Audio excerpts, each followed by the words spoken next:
Good early morning, peeps. Let's get into Bitwise. Bitwise declared their three funds, IMRA, ICOY. Obviously, this is the MARA underlying. So the competition is YieldMax because it's the only one I know. I mean, I could search. Maybe somebody else has come into that. CONY ICOY is a little easier. So we'll talk about that one in the comparisons, and then obviously IMST. So let's take probably the least popular. May not be because it had a hell of a distribution a little bit ago. So these are Bitwise. And Bitwise is supposed to be doing it a little bit better. Remember, Jeff Park is their guru and the guy that sort of runs IMST, and we're going to get to that. They look like they're coming back down to earth, though, to be all to be completely honest. Let me see. Ah, there we go. I got everything to work now. All right. So what do I do here? Well, I go back and look at the youngest, the fund that's newest to find out. I can always choose the underlying. So here's IMRA, and I said, oh, it's on, MARA. I know about MARA, the crypto miner, and some other functionality. So I said, all right, well, let me get that. Again, there could be a, what do you call it? There could be a fund from Granite, Yield Boost. I don't think so, but there could be. Don't know if that's in the further list of Roundhill, because Roundhill seems to be doing really good in these, and you'll get to see. They don't have their, or if they've launched it, it's brand new, so they don't have much on it. Their MSTR underlying, but I know Roundhill has their CONY, so I made sure to include that against this COII, and there may be another one. And the only thing I think that Bitwise surprised me, they didn't have a NVIDIA one, right? NVIDIA is the underlying. Maybe that's forthcoming. But these three are the ones they show. So let's get in. I'll tell you what I'm doing. It's not that different, but I've learned quite well you cannot compare unlike periods. So if I've got a fund that's a year old and one that came out a month, if that month is a big upsurge and I look at the year of somebody else's fund, it's not really fair. Why not just take the last month of that fund, right? Otherwise, you get into skewed data because markets behave differently, the way things work, sector rotation. All right, so IMRA launched, unlike the other two funds, they both launched on 4/3, April the 3rd. So you'll notice in my sheets, it's April 3 for everybody. But here it was 4 days later. Here's their distributions. Now I break those down out to the right. Here's the price. I set this price. Then since everybody had a payment last month, I took the price prior to that payment, and the same thing here. Actually, this is the current price. So I didn't copy the sheet over, but I should. These are all the dates, okay, for this month's distribution. So the declaration was 25, X date's 26. They're going to pay on 30. I know I didn't give you a chance to buy this if you wanted to because I just got it, to be honest. I've been doing some automation things for my YieldMax funds. So you probably, guys, if you're waiting for my Coney or Pulte, I'm just going to do it on the weekend. It's been a super active week. I looked at it. There's 1,000 trades. They're getting run by. They're buying back, both in Palantir, but mainly Coney. Coney's the one that's just getting run by massively. As well, I didn't say any more that it might keep going, but it doesn't look like it's tamed down that much. Although Friday, this could help us a lot. Um, so that's why I'll wait and do it on the weekend. All right, guys. So getting back to this, 45.59 was the price. They've paid 11.22. What's that comprise? One of the biggest payments I've ever seen, $9.33. Remember, we thought IMST at 701 was big. Well, this was bigger. and they're both price similar, so it's not like, right, it's a $60 stock. Right now it's a $49 stock. It launched at 45. So when it came out with that first distribution, like 5.5, 6 weeks after the launch, that was a hell of a payday. Now I said things get back much more back to normal. Here are the three pay periods. This was a good 10 days or so after, so I include it when I have a fund and I take it back, say to 4.7, and there's a payment on 4.8 or 4.9. I'm not going to take that payment. If a weekly is 5 days later, I'll take it. But if it's a monthly payer and it's paying a day or two after, it's not fair to everybody else, so I exclude it. Right? Just wait. So in the case of MARO, it had an April payment. It had a May payment. The reason I put May 2 is because remember, some of the YieldMax funds with a 13-month payment end up with like a March 2nd and a March 30 pay date. They have 2 Mays, right? Every group has two something. Somebody just said the other day, I think it's Group D has 2 Decembers. So um, and that's not just additional paydays because it's end of year closing. That's the function of the calendar effect of paying every 28 days. You end up with an extra payment in a month. um, and that's, well, actually, or do you do that? Yeah, you end up with just one extra because they're monthlies. When you have the weeklies, I always say in my weeklies, it's like 4 weeks, and every third month is 5 weeks, 4, 4, 5, 4, 4, 5. And once in a while it gets skewed, but the effect is the same at the end of the year, right? So that logic works. And it makes for the way we calculate yield on cost. If it's a monthly payer, I multiply that yield on cost by 13 and divide by what the current price is. If it's a weekly payer, I take that weekly payment and multiply it by 52, right? And then I divide by the price, so you get a yield relative to the current. And we tend to call that yield on cost, right? Well, if you project 3 days ahead of the declaration, your yield on cost is that 3 day price. And then, so what I'm going to do is just track the active current price. So therefore, if I'm reporting or referring back, I don't leave a date that's 3 days earlier than the actual declaration, or sorry, the actual payment. So I'm always up to speed. All right, guys, enough math. Let's just look at the data. Of course, it's math, but you'll understand it. So very nice movement up, especially here. Look at this. 45 to 60. That's a 33% move up.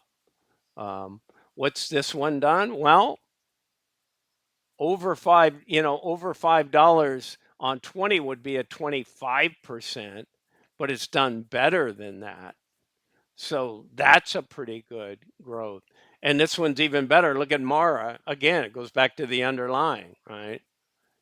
Is this the right? Let me double. That's the wrong price for Mara. I can look at it and I can see it. And I want the price for 520 for Mara. And that price is 16.19. I'm glad I was talking about it, guys. All right. So you have your gains and losses over here. And that's simply this number minus this number divided by what it started at. And that gives you a gain or loss. So you can see, not untypical, the underlying is kicking booty, right? These are respectable because they're 81 days of activity. And you have a almost 10% on MARO, and IMRA is 7.61. Now let's look at that annualized. This leaps out at you, right? And then you have a 51, call it a 51 and call it a 40, or a 52 and a 40. Now look, you get a little bit closer here because you want to annualize your dividend. So you took this number over, whoops, that's a gain and loss. You want to take right here, yield return, 24%, and you divide 365 by 81, and this is your factor. You multiply that, get 110% annualized yield, and YieldMax lives up to their name. They're maximize their yield. Well, having also won here, a lot of times they win over in the yield and they lose in the gain or the loss. So this is pretty respectable. I mean, who wouldn't want this kind of return over 81 days? Any of them, right? It's fabulous. So sometimes the period you're looking at is a bull period. Um, so that doesn't tell me that IMRA is, remember how it's going to be dynamic and capture more of the upside and still pay out the yield and that strategy. I know 81 days doesn't make a trend, but it shall be interesting, right? That's what we were promised. Well, we're going to send, do a little bit of market timing when it's moving. We're going to only write, our call spread on a portion. So we leave so many, half of the amount to participate in the upside. Well, again, look at this guy. You want to participate in the upside. You know, this thing went, oh, I got a bad number, guys. Is that the MARA number? I guess it is. I kept thinking the underlying would have this massive number. And the first time I got the numbers, I parked it in MARO. And then I realized MARO had higher numbers than MARA. Yeah, so 1527 is right. So a month ago, 16. Let me just double check 4725. Yeah, 1126. It just, I don't know why I think of an underlying as a high price. I think of MSTR, I think of coin, right? They're not all there. I think of Palantir, but usually they're big digits. So for Mara to be $11 when this thing started, I mean, it's had a, no wonder $4, 401 on $11 is like a 35.61% gain or loss. And then when you go and multiply that out, there's no way it's going to continue that path. All right, that's what I got. Let me jump in and give you second most interested one I think you guys want to look at. ICOY. So I got CONY and I got the Roundhill. So I'm able to get all those guys in here. And then coin as the underlying. Now look at COIW. I'll get into that in a minute. So the people that have distributions, what I did for COIW is I just ran them all in here. And they launched on 4.3 and had a payment on like 4.6, 4.6 or 4.7. It's not that big of a payment. I've said I'm going to exclude it. So they went from starting to about 9 days for their first payment. I just didn't, 3 days doesn't seem like it's fair to these monthly guys. It'll all come out in the wash. So they still have a nice distribution. So let's figure, we see the pricing. Now, Coney's advantage is very low price. So if anything over here, you can't really take this total return. Let me tell you how I see it as flawed. Because they said, okay, COIW, it started at 27.5. I mean, they're real numbers. And it's at 59. I mean, that's what I see. So clearly, now, what does Roundhill do that others aren't?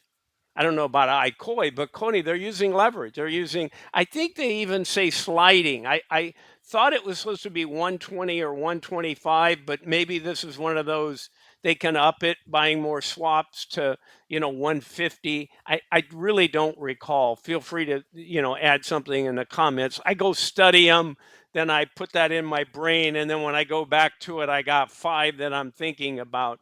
Clearly, they're a minimum of 120% leverage. Clearly, they use swaps. Okay. Beyond that, I only think of them as leveraged. I don't know if they can go to 150%, but they seem to be. Look at this. I mean, it's the first time I've looked at just a 80-day window and focused on that. It's 27.5. I'll double check it, right? 4.7. I'm on another monitor when I'm doing that, people. I don't feel like dragging the screen over. 20, let's see, 4 3. Remember I told you these dates? Yeah, 2750. Okay, and then going up to 520, which was close enough to the distribution the previous month. I've got actually May 20th is 4039. Doesn't make a real big difference, quite honestly. It does if you can't type. Okay, and let's go to today's date, 59, up 6.56. All right, so I got everybody in the game here. And that's some outstanding results, but because its yield is nothing, right? ICOY is second place, CONY is first, okay, and they'll get stabilized. I mean, look at ICOY. The issue is, they had 617 in May, and then you jump to June. They didn't have a May 2 payment, but I copied this from somebody who had it in the other sheet, so I just skip it. But they've got $11.80 something cents. They got two big payments for their May and June. Again, they're not super cheap though. They're a $50 or $60 payment, but hey, Pulte's at that level. It has seven sometimes, but when he just experienced a $3.26. So kudos for ICOY for hanging in there, but CONY's been moving. Why do you think I was so upset with YieldMax about this payment?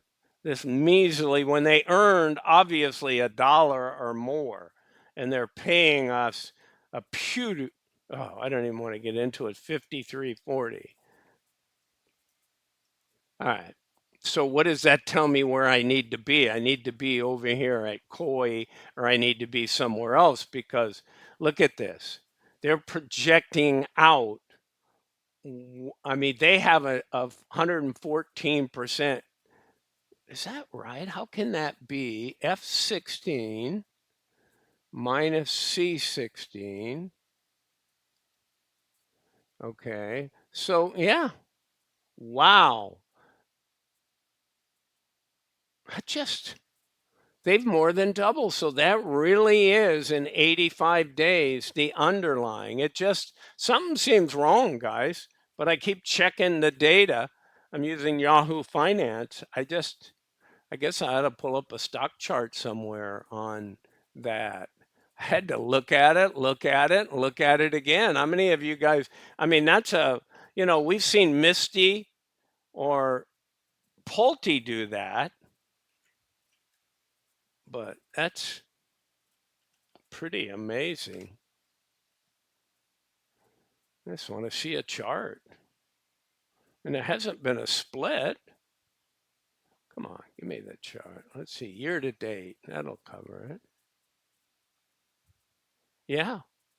Now, that's just about a low. I'm looking at a chart inside Yahoo Finance. Wow, wow, wow. So what has CONY got? CONY's got over the same period of time, it's got a 33% increase. That's nice. Coin, the underlying, has a 32. But COI is 114. So when you take that over 84 days, now this math, F16 divided by 16, 365 divided by G18. Yeah. Uh,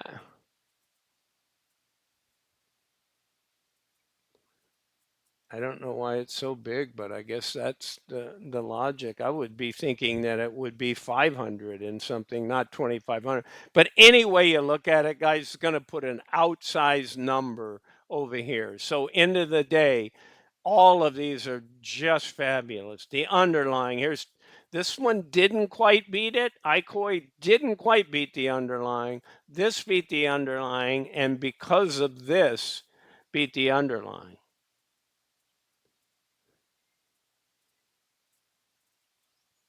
Wow. That's all I got to say is wow. 14, 15, 16, 17. Yeah, it's all working. All right, guys, let's go to the one you care about. Misty and IMST. All right. Four threes, just like the CONY, COY, all of that. Now, I don't want to shrink these dates. When you get down to a month or not even, barely a full month and, you know, 7 weeks, it just skews the results, guys. So I will, it's not that I don't have the data for these. I'm just going to wait before I actually show it on this sheet. I have some others where I show it when I'm doing Misty and I'm doing some other stuff. I just throw it in there. But it's really not that relevant because the other guys have been through 3 or 4 months, and then this guy's only been through a month, and that month could be a super up month, and it's just not fair to do it. Okay. So by the time I get 3 or 4 months out, I'll have these, start at later dates, but there'll be enough days in the data. Okay, let's look at it. So you had two distros. I don't have to tell you guys about the $7.01. I don't think there's anybody that knows anything about high yield dividend incomes that didn't know that IMST paid 701. Kudos to Jeff Park. Okay, came back down to earth, guys. Now, I haven't looked at Misty today, but Misty's heading to pay under $1, in my opinion. And if we're lucky, if we get $1.20. So it's no volatility. MSTR is pretty flat. It's just not giving us right now what we need. But still, this is good. Okay. And here's, Misty's data. So what did I do over here for, yeah, that's how I did it. So Misty, I'm adding 3 because this one did count. It's only a couple of weeks worth, but it counted. Okay. And this had 2. And I'm giving them, I mean, they haven't paid yet, but if you announce, then you have a real number to use, close enough. All right. So let's look at how they're doing with yield return and NAV.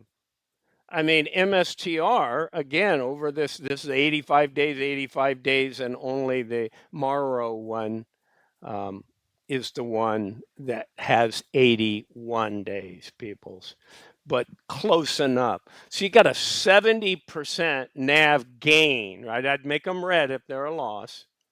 In Misty, MSTR is at a 37% gain. Whoops, sorry, I got that wrong. MSTR has had 285. Misty has had 36. And IMST has the 70. Okay. So we've got a winner here in IMST. Nice. Not by a lot, right? 153 to 148. And as you might expect, they did outpay. So Misty had almost 26%. Well, the big factor there, it's not pure dividend amounts. It's dividend yield on cost, right? Look at the Misty price across everything. Misty is, started the 2 months ago at $20.02. It got up to 23.79 and it's 21.54. So you're talking here a $46 stock to a $52 stock. So the actual NAV gain is what put IMST, and that's leverage, guys. It's just simply leverage that they're doing. They're not out yielding Misty. Now it'll be interesting when they're running for 6 months to see if they can, but I'm not so sure that that's going to. I think they're going to work it to try and out return them, right? Capture that upside or keep the NAV in a downtrending market, keep the NAV erosion to much less. So sorry for the long-winded, but I wanted you guys to see the data, especially when I do it in a new focus group, even though it's kind of a repeat of my style. So hit me up in the comments if there's something obvious. I wrote these in here just because guys were going to say, hey, you didn't include them. But if you know other conies, right now, Bitwise doesn't have an NVII or NVDW or NVDY, right? So I'm still doing those in representative things. All right, guys, this is Bruce with Targeted Wealth Creation. I am not a financial advisor. This is not financial advice. Have a great Friday ahead. It's payday for some of the YieldMax funds and some of the other funds. I think my USOI pays. Well, they're weekly, but I can't remember if they what day they pay. I think it's Friday, but I could be wrong on that. I know they've declared what they're going to pay. Anybody that didn't see that on USOI, it's 19.99. All right, guys, that's what I got. Bye for now.